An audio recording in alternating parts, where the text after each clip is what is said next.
उत्तर प्रदेश के मुख्यमंत्री योगी आदित्यनाथ कुछ कह रहे हैं, सीधे आपको ले चलते हैं वहीं पहुंचाने के लिए कुछ देर प्रयास करते हैं, फिर वो प्रयास कहीं ना कहीं रुकता है। लेकिन यह एक विशेष अभियान जब हम इन कार्यक्रमों के साथ जुड़ेंगे, और 10 दिन का ये बड़ा अभियान, क्योंकि जब भी आप कोई बड़ा कार्य करते हैं, किसी बड़े अभियान को अपने हाथ में लेते हैं, या कहीं भी कोई ऐसी घटना होती है जो किसी दलित को, किसी गरीब को, किसी वंचित को उसके अधिकार से रोकने का कुत्सित प्रयास होता है, तो विपक्ष कोई ना कोई प्रोपेगेंडा अपनाने का काम करता है। आप सब जानते हैं, बांग्लादेश की घटना आपके सामने है, और बांग्लादेश की घटना को लेकर के मुझे लगता है 3 वर्ष पहले हमारे राज्यसभा के सांसद और SC/ST आयोग के पूर्व अध्यक्ष, उत्तर प्रदेश के पूर्व DGP श्री ब्रजलाल जी ने एक पुस्तक लिखी थी, और पुस्तक उन्होंने बाबा साहब भीमराव अंबेडकर और उस समय आजादी के समय के उन 2 दलित महायोद्धाओं की चर्चा करते हुए उसके तुलनात्मक अध्ययन पर आधारित थी। एक तरफ बाबा साहब भीमराव अंबेडकर, जिन्होंने कहा था कि मैं आदि भी और अंत भी मेरा एक भारतीय के रूप में रहेगा, और भारतीय के रूप में ही मैं अपनी पहचान को बनाए रखना चाहता हूं। और दूसरी तरफ जोगेंद्र नाथ मंडल थे, जिन्होंने पाकिस्तान का समर्थन कर दिया, लेकिन 1 वर्ष भी पाकिस्तान में नहीं रह पाए थे। बहनों और भाइयों, जोगेंद्र नाथ मंडल के कृत्यों की सजा आज भी बांग्लादेश के अंदर वहां का हिंदू प्राप्त कर रहा है।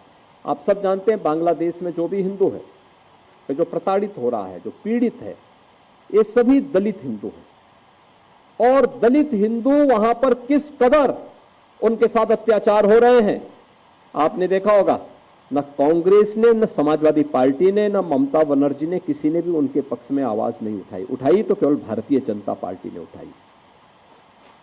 भारतीय जनता पार्टी ने उठाई, और भारतीय जनता पार्टी इस बात के लिए प्रतिबद्ध है कि हमें हर हिंदू की रक्षा करनी है, और इसी के लिए सिटीजनशिप अमेंडमेंट एक्ट भी बनाया कि किन्हीं कारणों से पाकिस्तान में, बांग्लादेश में, अफगानिस्तान में कोई सिंधु, कोई सिख, कोई हिंदू, कोई जैनी, कोई बौद्ध, अगर वह वहां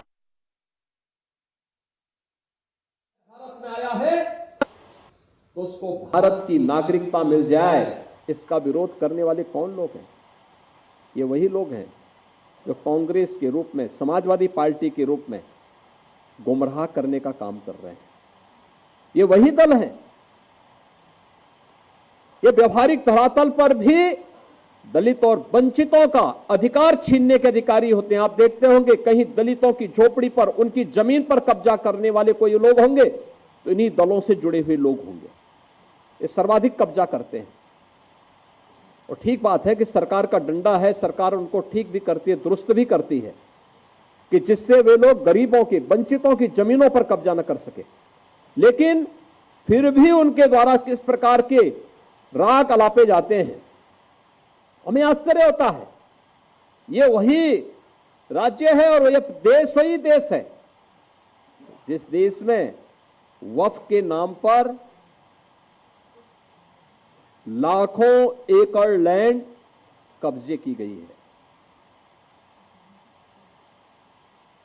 उनके पास कोई कागज नहीं, कोई राजस्व रिकॉर्ड नहीं, और राजस्व रिकॉर्ड नहीं तो सभी को वापस लेने की कार्रवाई, जब इस संशोधन विधेयक संसद में पारित हुआ है और अब इस पर कार्रवाई हो रही है, तो इसके लिए हिंसा भड़काई जा रही है।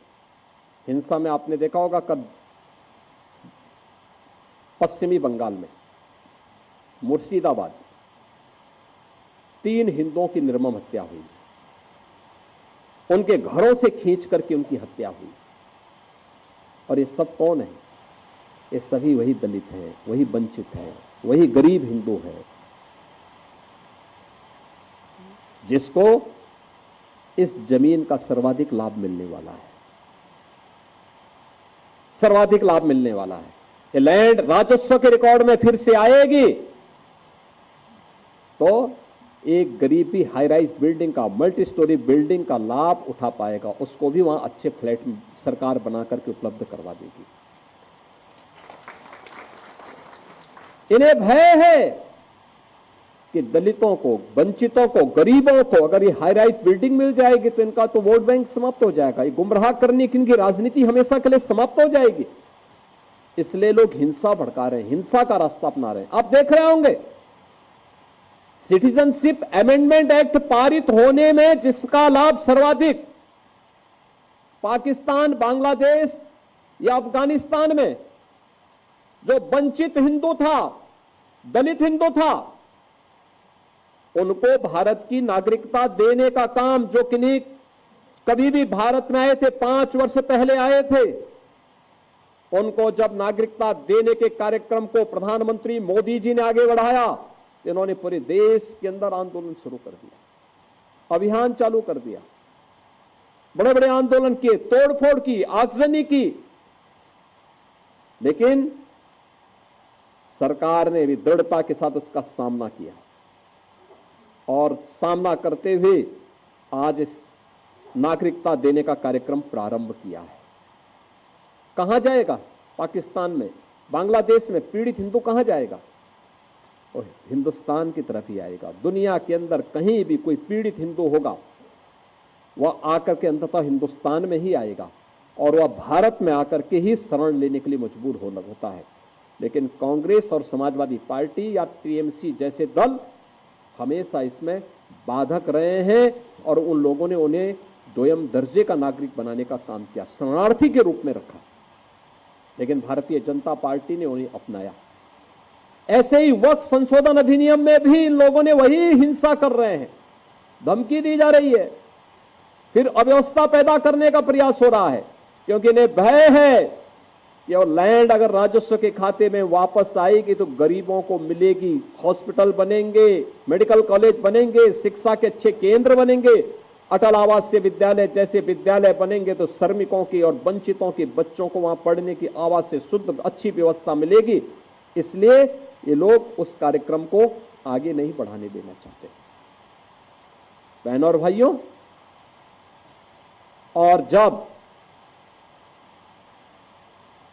इन मुद्दों की ओर से जनता का ध्यान हटाने के लिए आज कांग्रेस हो या समाजवादी पार्टी, ये राष्ट्र नायकों के अपमान पर उतारू हो चुकी है। ये राष्ट्र नायकों का अपमान करने पर उतारू हो चुकी है। याद करिए 2012 में जब समाजवादी पार्टी की सरकार इस प्रदेश में बनी थी, समाजवादी पार्टी के तत्कालीन प्रदेश सरकार के मुखिया के रूप में उस सरकार के मुख्यमंत्री ने पहली घोषणा क्या की थी? उन्होंने कहा था जितने भी ये सामाजिक न्याय के स्थल बना दिए गए हैं इनको तुलवाएंगे। और उस समय उन्होंने कहा था कि इनमें हम मैरिज हॉल खुलवाएंगे। आप देख रहे हैं ना, ये मानसिकता इनकी थी। उन्होंने किया भी। इसी लखनऊ में मान्यवर कांसी राम जी के नाम पर विश्वविद्यालय बना था, उसका नाम बदल दिया। सहारनपुर में बना था मेडिकल कॉलेज, उसका नाम बदल दिया।